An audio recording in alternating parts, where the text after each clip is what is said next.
Listo. Buenas noches. Hoy día vamos a conversar sobre la reparación civil. Habíamos previsto que el día de hoy íbamos a tocar prueba directa y prueba indiciaria. Sin embargo, habíamos venido analizando esta semana sobre la construcción de la imputación del hecho punible, o sea, del objeto penal. Pero nos olvidamos de la pretensión civil.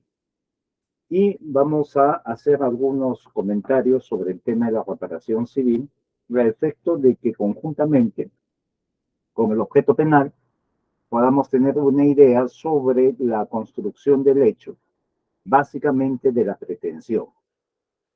Nosotros, si revisamos el artículo 92 del Código Penal, vamos a ver que la reparación civil señala, se fija o se determina conjuntamente con la pena, ¿no? Dice, la reparación civil se determina conjuntamente con la pena y es un derecho de la víctima que debe efectivizarse durante el tiempo que dure la condena. El juez garantiza su cumplimiento. Este artículo, que es del Código del 91, ha conllevado muchas veces a una gran confusión. La confusión de que la reparación civil deriva también del hecho punible. Y por lo tanto, la acreditación del hecho punible conllevaba también a acreditar la existencia del daño. Sin embargo, ya en el año 2006, la Corte Suprema, a través de la Casación 6-2006, ha establecido que la reparación civil tiene una naturaleza jurídica totalmente independiente al objeto penal. Si bien es cierto, nace de una misma base fáctica, de un mismo hecho, sin embargo, su configuración está, digamos, es distinta. Su configuración jurídica, su naturaleza jurídica es distinta a la del objeto penal. En el objeto penal, lo que se va a acreditar es la conducta ilícita que va a tener como consecuencia la imposición de una pena. La imposición de una pena sobre el hecho antijurídico, sobre el hecho típico y antijurídico que resulta siendo un injusto penal y además culpable, va a merecer que la pena que merezca la persona conlleva a cumplir una finalidad, la finalidad contenida en el artículo 139, numeral 22. Ese es el objeto del derecho penal, ¿no? El tema es que cuando se impone la sanción penal, no se busca el castigo, se busca la rehabilitación de la persona. En cambio, en la configuración de la reparación civil, tiene una naturaleza distinta. Primero, supeditado a lo que decía el artículo 93, que la reparación civil comprende la restitución del bien y, si no es posible, su indemnización. Esta concepción de la reparación civil, el artículo 101 del Código Penal, nos remite a su vez a la legislación civil. ¿No? Dice, la reparación civil se rige además por las disposiciones pertinentes del Código Civil. Y en el Código Civil, en cuanto a la reparación, tenemos la responsabilidad contractual y la responsabilidad extracontractual. Pero antes de ingresar al análisis de ello, debemos comentar lo siguiente. Esta concepción legalista, positivista de la reparación civil, que comprende no solo la restitución del bien, sino también su indemnización, ahora, a través de las sentencias de la Corte Interamericana de Derechos Humanos, ha ampliado este concepto.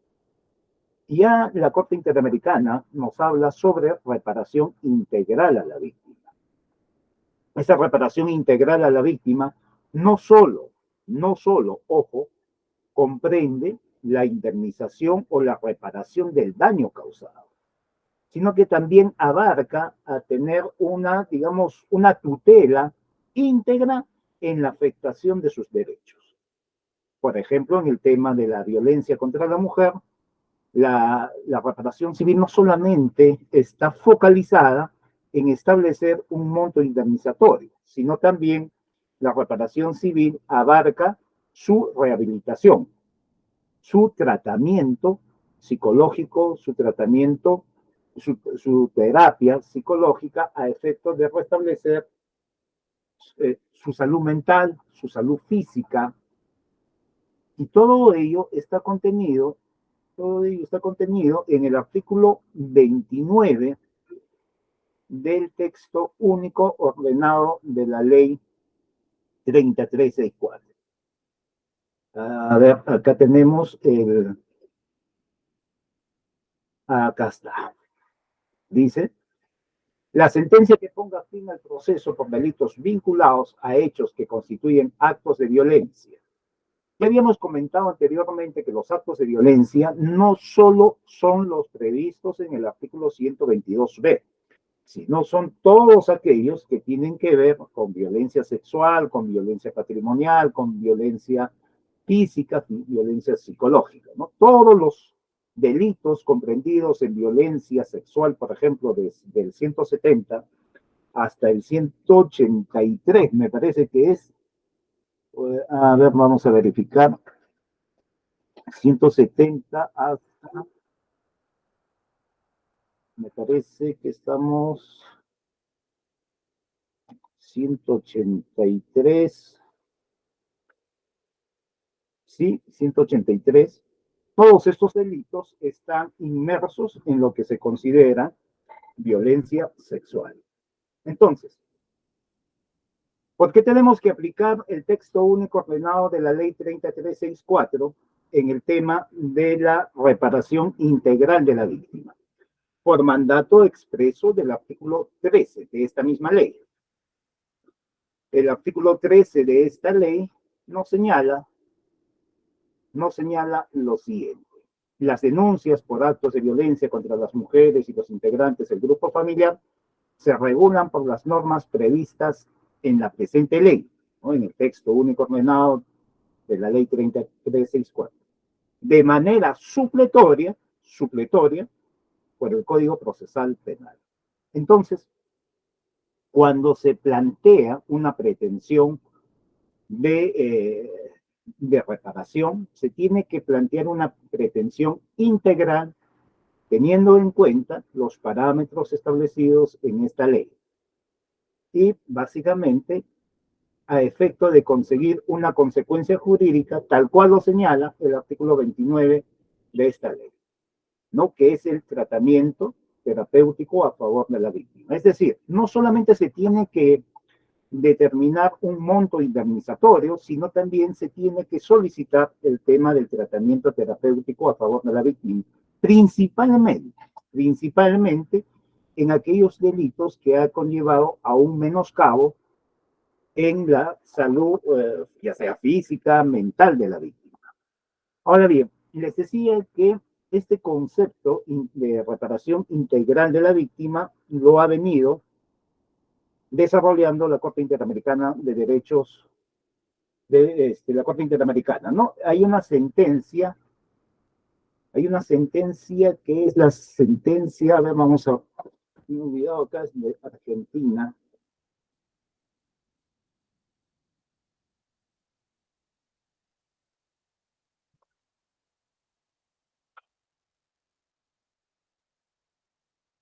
Ahí, no, ¿dónde está? No, no lo encuentro. Bueno, luego yo les paso al grupo del WhatsApp la sentencia, pero en esta sentencia señala, por ejemplo, que el Estado debe garantizar una reparación integral. No solamente, como repito una vez más, el monto indemnizatorio, el tema de la indemnización, o el tema de la restitución del bien, sino también, principalmente, básicamente, restituir la afectación física a través de tratamientos, la afectación psicológica, ya sea del nivel conductual, del nivel cognitivo, tiene que la sentencia pronunciarse sobre estos temas. Ahora bien, además, el Código Procesal Penal, en su artículo 314, señala lo siguiente, y esto hay que tenerlo presente porque en la práctica, en la práctica procesal, no se ve, no se ve. La solicitud, por ejemplo, de una pensión de alimentos. 314 nos dice lo siguiente.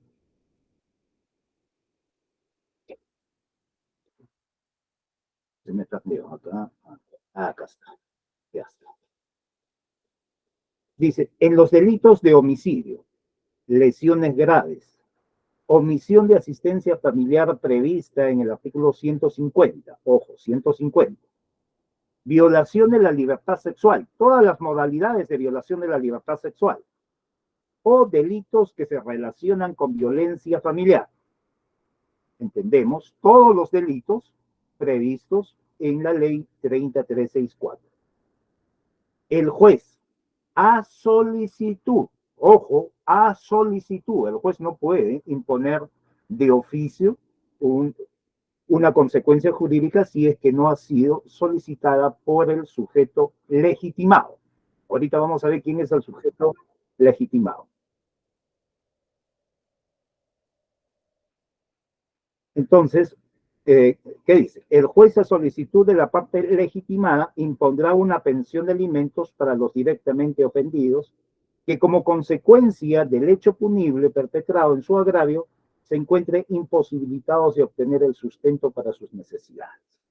En el tema de los homicidios, homicidios culposos, sucede un accidente de tránsito, hay un tema de homicidio culposo, y en la relación jurídica procesal, en la acusación, a veces se ve que el Ministerio Público dice en agravio de quién, y se pone el nombre de la víctima, cuando la víctima no es el agraviado. El artículo 94 nos dice, por ejemplo, que en estos casos los agraviados es la sucesión y los que están en el artículo 816 del Código Civil.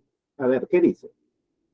Artículo 94. En los delitos cuyo resultado sea la muerte del agraviado tendrán tal condición los establecidos en el orden sucesorio previsto en el artículo 816 del Código Civil.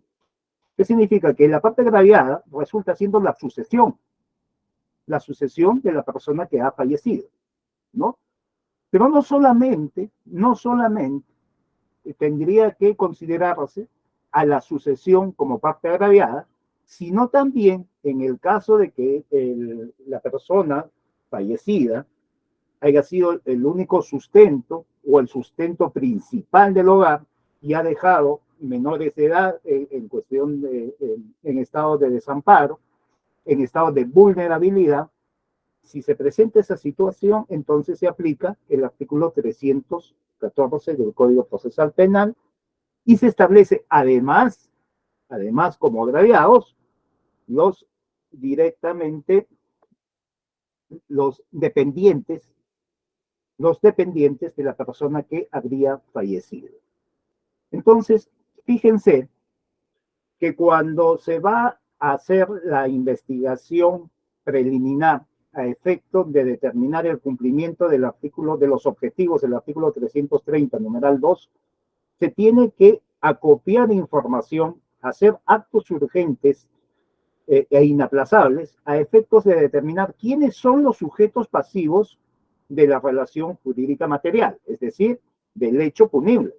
¿Quién es el sujeto pasivo? El sujeto pasivo, la sucesión en caso de homicidios, cualquier tipo de homicidio, ¿no? Yo pongo el ejemplo del homicidio culposo. En caso de homicidio, la sucesión, además, los dependientes en el supuesto de que la víctima haya sido la persona quien provea el sostenimiento de los menores. Entonces, se tiene que identificar para qué, para que al momento de formalizar se establezca cuál va a ser la relación jurídica procesal válida. Ahora bien, en ese ámbito, el artículo 11 del Código Penal del Código Procesal Penal señala lo siguiente.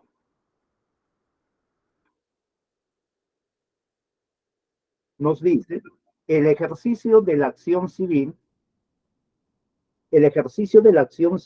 derivada del hecho punible corresponde al Ministerio Público y especialmente al perjudicado por el delito.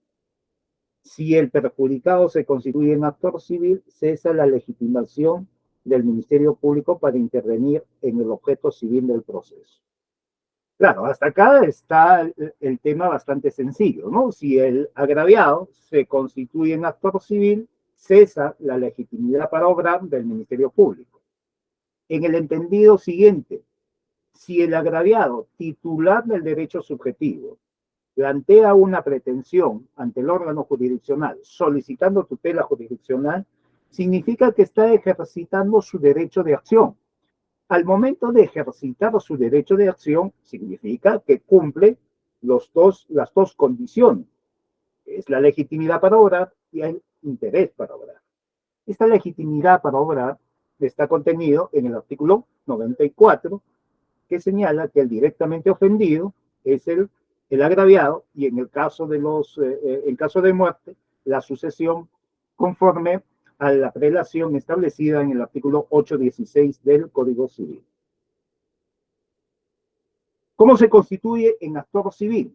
Tiene que cumplir los presupuestos o las exigencias previstas en el artículo 100 del Código Procesal Penal. Y estas exigencias no son de cumplimiento somero, sino hay que tener mucho cuidado al momento de la presentación o al momento de la solicitud de incorporarse como actor civil. Esta solicitud de incorporación como actor civil no solo está, digamos, supeditado a que el agraviado, constituido en actor civil, tenga derechos de impugnación, tenga derechos de ofrecimiento de prueba, tal cual lo señala el artículo 104. O sea, no solamente está focalizado en estas facultades contenidas en el 104, sino que la solicitud de incorporación en actor civil tiene un fundamento principal. Este fundamento principal es plantear una pretensión ante el órgano jurisdiccional. Una pretensión que tiene que estar debidamente sustentada, debidamente fundamentada y postulada con el aporte probatorio necesario para la acreditación de los hechos. El artículo 156, que tantas veces lo hemos repetido, señala el objeto de prueba. El objeto de prueba no solamente son los hechos que configuran el delito, la punibilidad, la determinación de la pena, sino también son para determinar la reparación civil. Lo que implica que la prueba postular tiene que tener relación directa con el petitorio y los fundamentos de hecho y de derecho que sustentan la pretensión civil. Si analizamos el artículo 100, señala, ¿no? Dice, la solicitud debe contener las generales de ley de la persona física o la denominación de la persona jurídica con las generales de ley de su representante legal. Por lo tanto, la exigencia de este artículo está focalizada en que quien solicita constituirse en actor civil tiene que estar debidamente individualizado justamente para establecer si le asiste o no le asiste la legitimidad para obrar conforme lo hemos señalado anteriormente. Luego viene la indicación del nombre del imputado y en su caso del tercero civilmente responsable contra quien se va a proceder. Y acá viene el punto neurálgico. Dice, el relato circunstanciado del delito en su agravio. Y acá vemos que muchas veces en el relato circunstanciado del delito se repite la imputación concreta del hecho punible. Recordemos que la hipótesis que configura la imputación concreta del hecho punible, conforme a la exigencia del 336, numeral 2, literal B del Código Procesal Penal, está referido a proposiciones fácticas que se adecúan al tipo penal. Proposiciones fácticas que se adecúan al tipo penal. No nos habla el 336, numeral 2, literal B, no nos habla de circunstancias.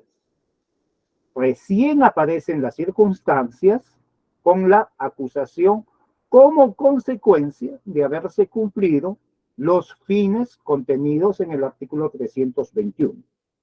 En el 321 señala que los fines de la investigación preparatoria, entre otros, que es acopiar los elementos de cargo y de descargo, permitir que la defensa se prepare, también está buscar las circunstancias.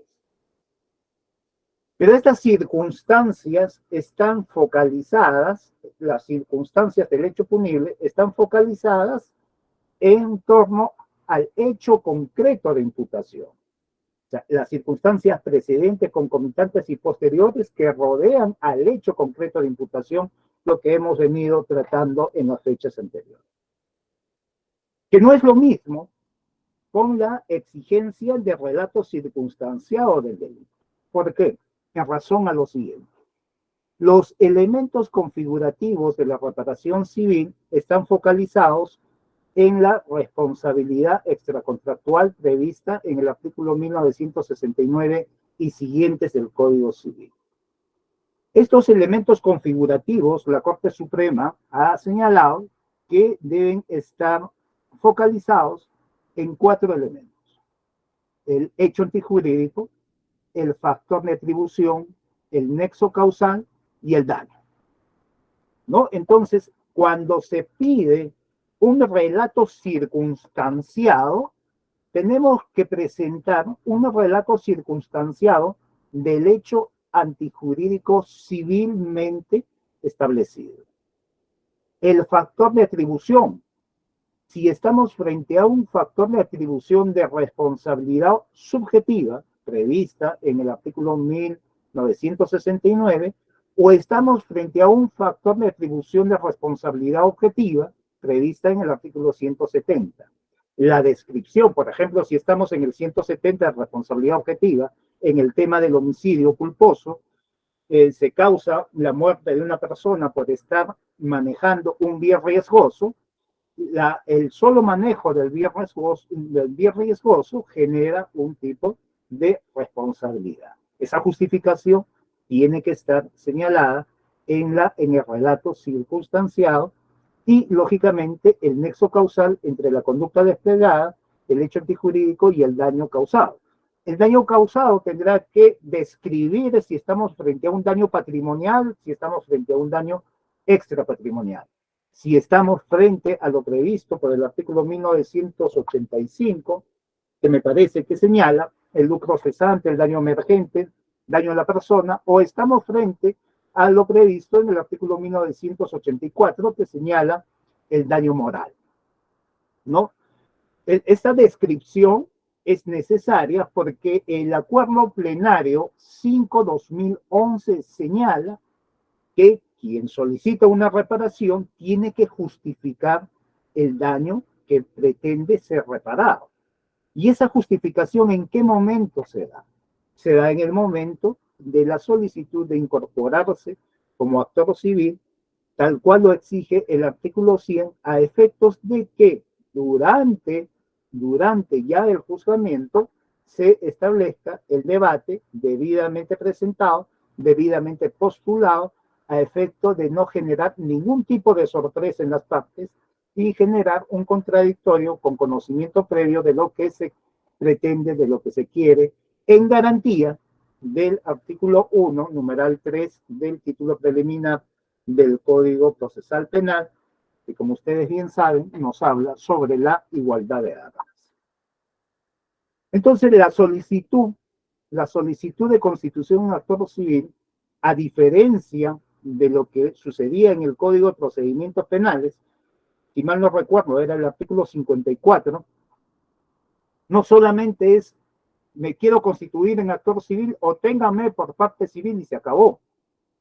No, tiene que haber una pretensión y una pretensión tiene sus elementos. Sus elementos de la pretensión es el petitorio, los fundamentos de hecho, los fundamentos de derecho y el respaldo probatorio que va a ser materia de debate. Todo ello tiene que cumplir una pretensión debidamente postulada e insertada a efectos de que, conforme lo ha señalado el acuerdo plenario 6/2006, al momento de expedir la sentencia, y también el acuerdo plenario 4/2019, al momento de expedir la sentencia, el juez se pueda pronunciar independientemente sobre la pretensión civil, porque en una sentencia absolutoria y en un sobreseimiento se puede imponer una reparación civil si es que ésta ha sido debidamente postulada, ha sido debidamente sustentada, ¿no?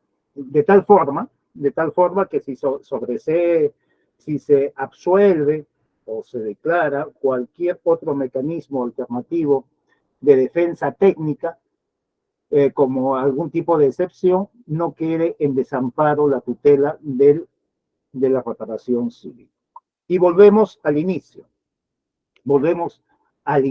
la reparación integral de la víctima, ¿no? Dependiendo de la naturaleza del delito, también se tiene que solicitar y tener mucho ojo, tener presente el texto único ordenado de la ley 3364, si estamos frente a un delito de violencia sexual. Hemos dicho que violencia sexual, cualquier tipo de violación prevista en el artículo 170, 171, 72, 173 hasta el 183. Cualquiera de estos delitos, quien se constituye en actor civil tendrá que solicitar además una reparación integral referida al tratamiento y recuperación de la salud física, de la salud mental de la víctima, ¿no? Ese tratamiento tiene que estar establecido en la sentencia por un mandato del principio de legalidad. Bien, ¿qué hora es? Ya. Entonces, postulado la reparación civil, identificado a los sujetos pasivos, conforme al artículo 94 y conforme al artículo 314, entonces estamos habilitados para que durante la etapa intermedia también se pueda ejercer el control previsto para el artículo 350. ¿Qué significa?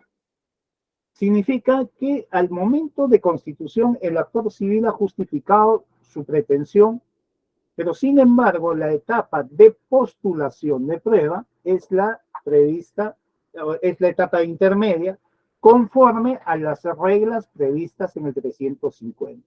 El actor civil en etapa intermedia tiene que postular la prueba pertinente, conducente, la prueba útil a su teoría del caso conforme a la exigencia del 350.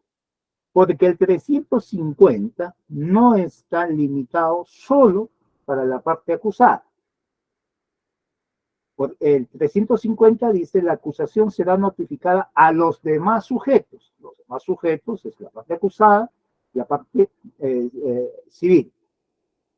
Para que en el plazo de 10 días estas podrán, luego nos vamos a la F, ofrecer pruebas para el juicio. En el ofrecimiento de las pruebas para el juicio, lógicamente, tendrán que ofrecer el aporte probatorio, el aporte para probar el objeto civil, de lo cual tienen legitimidad para obrar. No están habilitados legalmente para probar el objeto penal. El objeto penal, el monopolio de la prueba, la titularidad de la carga de la prueba, lo tiene el Ministerio Público. Su persecución, ese monopolio de perseguir el delito lo tiene el Ministerio Público, no el actor civil. El actor civil pretende la satisfacción del derecho subjetivo del cual se atribuye titularidad y por medio del cual solicita una tutela jurisdiccional. Vámonos al artículo 402. Si mal no recuerdo, 402. No es 402, es 407, me parece. A ver. Sí, por ejemplo, en el 407, numeral 2, señala, el actor civil solo podrá recurrir respecto al objeto civil de la resolución. Es decir, si la sentencia le causa agravio respecto a la satisfacción de su derecho a ser indemnizado, de su derecho a una reparación integral. Si la sentencia le causa agravio en ese ámbito, entonces, por principio de legalidad y por una interpretación sistemática que ahorita vamos a ver, el actor civil le está habilitado solo a interponer apelación respecto del objeto civil, no del objeto penal. El actor civil, no hay una persecución del delito privada. La persecución del delito es pública. Yo sé que muchos de ustedes han visto sentencias de la Corte Suprema, algunas sentencias antiguas, me parece, porque las últimas ya han cambiado de concepción. Las antiguas decían que uno de los derechos del agraviado es conocer la verdad y en el ámbito de conocer la verdad tiene el derecho de apelar también el objeto penal. Lo cual bajo la moderna teoría de la reparación integral y el principio de legalidad contenido en este artículo 407, el actor civil solo está facultado para apelar respecto de lo cual tiene legitimidad para obrar. Tiene legitimidad para obrar respecto a la titularidad de su derecho. Es el derecho a ser indemnizado. Y que puede ser indemnizado independientemente de que se condene o no se condene al acusado. ¿No? Ahora, si el actor civil legítimamente incorporado en el proceso, con facultades contenidas en el artículo 104, se le limita este derecho, el agraviado no podría tener mayores facultades que el actor civil, que está legítimamente incorporado al proceso. ¿Por qué? Porque muchos de ustedes me estarán diciendo, oiga, usted no ha leído el artículo 12 y el artículo 95. En el artículo 95 se le faculta al agraviado a que pueda apelar la sentencia absolutoria y el sobreseimiento. Claro, el artículo 95 no señala que esta facultad impugnatoria sea del objeto civil o del objeto penal. Y muchos han interpretado que también está habilitado a interponer apelación del objeto penal, de lo cual esa interpretación es contra los principios de legalidad. Por cuanto el actor civil no tiene, o mejor dicho, el agraviado no tiene titularidad respecto al objeto penal. Su titularidad está en el derecho subjetivo a ser indemnizado, a la reparación, ¿no? Ahora, había el criterio de que, claro, el agraviado no tiene defensa. El agraviado no lo defiende nadie. Y como no lo defiende nadie el agraviado, mínimo la ley lo tiene que defender. Esa concepción es totalmente falsa, es una concepción errada en la interpretación, porque el artículo 1 del decreto legislativo 052, Ley Orgánica del Ministerio Público, señala que el Ministerio Público defiende los intereses de la sociedad y del agraviado en especial. No solamente la legitimidad para obrar les da el artículo 1 del decreto legislativo 052, sino también lo que hemos leído al inicio, el artículo 11, ¿no? El artículo 11 del Código Procesal le dice al Ministerio Público: el ejercicio de la acción civil derivada del hecho punible corresponde al Ministerio Público y especialmente al perjudicado. Entonces, el Ministerio Público es el que tiene legitimidad para obrar respecto al derecho de la acción civil. Acción civil. Si el Ministerio Público está ejercitando la acción civil como abogado del agraviado, ¿cómo sería posible que la propia norma le diga que interponga una apelación en contra de su abogado? Lo que la norma le faculta, la norma procesal le faculta al agraviado, es que si el Ministerio Público no ejercitó debidamente la acción civil, no persiguió la pretensión civil, a efecto de no quedar total y absolutamente desamparado, se le faculta a la apelación de un sobreseimiento o de una absolutoria cuando no ha sido satisfecho su pretensión civil. Por lo tanto, el ámbito de apelación tiene que estar circunscrito a la titularidad del derecho y a la legitimidad para obrar con el que cuenta. Constitucionalmente, el único que tiene el imperativo para la persecución de la acción penal es el Ministerio Público, y esa facultad persecutoria no se la ha otorgado al particular. El particular tiene facultades de legitimidad para obrar, para ejercitar su derecho de acción respecto a la titularidad del derecho que se atribuye o de la indemnización que busca como reparación. Por lo tanto, considero que tanto el actor civil, el mandato expreso del 407, como el agraviado están habilitados a plantear una pretensión impugnatoria respecto del agravio concreto referido a la titularidad de su derecho. Si se le ha causado agravio a su derecho, entonces tendrá que apelar. Bien, ¿qué hora es? Bueno, hay un montón para hablar en el tema de la reparación civil para ingresar al tema de la responsabilidad extracontractual, pero ya nos ha ganado el tiempo. Hasta aquí. ¿Alguna duda, pregunta, colegas? ¿Alguna posición en contrario?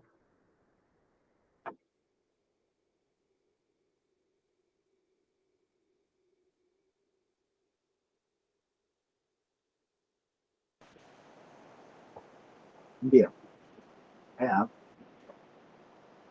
No sé si me han entendido o tienen posiciones en contrario y no lo quieren decir. No hay problema. Bien, colegas, continuamos entonces. Ya hemos establecido las siguientes ideas. Que durante las diligencias preliminares,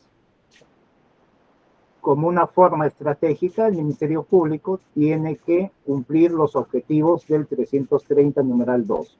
Dentro de esos objetivos, identificar al sujeto agraviado, ¿no? Al sujeto pasivo, que es el agraviado. Y el agraviado no necesariamente resulta siendo la persona que presenta la denuncia, que puede coincidir, ¿no? El agraviado puede ser una persona distinta, el directamente perjudicado por las consecuencias del delito, que tampoco necesariamente tiene que ser la víctima.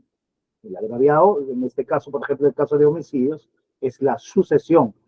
Y en el caso de que la víctima haya sido el que proveía el sostenimiento del hogar, también los agraviados vienen a ser sus dependientes conforme al artículo 314. Identificado ello, a partir de la investigación preparatoria, hasta antes de la acusación, los agraviados están habilitados a incorporarse como actor civil en el proceso a efecto de sustentar una pretensión concreta. A partir de esta idea, como ya hemos establecido que también con el 336, numeral 2, literal B, el Ministerio Público ya tiene determinado el hecho concreto de imputación, en adelante vamos a venir analizando lo que es prueba directa y prueba indiciaria para establecer los fines de cada etapa, ¿no? Tema, si ya tengo el hecho concreto de imputación del objeto penal, y también si siendo Ministerio Público ya tengo el hecho concreto del objeto civil, entonces durante la investigación preparatoria, conforme al 321, voy a copiar elementos de convicción de cargo y de descargo que me permitan confirmar o desvirtuar mi hipótesis. Ese acopio de los medios de convicción, esa incorporación del medio de prueba, se puede realizar a través de una prueba directa y a través de una prueba indicial. Estos temas lo veremos en el jueves siguiente. Gracias, colegas. Buenas tardes con todos. Gracias, doctor. Hasta luego. Buenas noches, gracias. Buenas noches, doctoras. Buenas noches.